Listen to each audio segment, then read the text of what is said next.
Sir ഏത് തരത്തിലുള്ള കഥകളാ publish ചെയ്യുക? ആധുനിക സാഹിത്യ സൃഷ്ടികൾ, അല്ലെങ്കിൽ ശുദ്ധഹാസ്യം.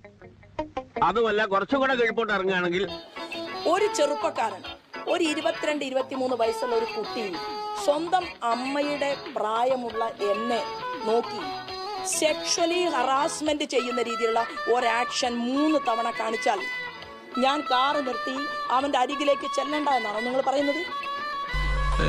ഇവരെ ഞാൻ എവിടെയോ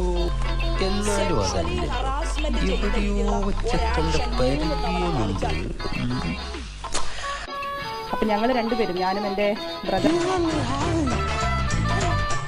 KSRTCയുടെ ഡ്രൈവർ, അദ്ദേഹം അതേ സമയത്ത് വളരെ അസഭ്യമായ രീതിയിൽ ലൈംഗിക ചുവയോടുകൂടി ഒരു ആക്ഷൻ ഞങ്ങളെ കാണിക്കുകയാണ് ചെയ്തത്. കൃഷ്ണൻ നായർ എന്റെ അച്ഛനാണ്. കഴിഞ്ഞ തവണ പറഞ്ഞ അതേ ബോംബ് കഥ തന്നെ സ്റ്റൈല് മാറിയപ്പോ ഇങ്ങനെ ആയിപ്പോയി.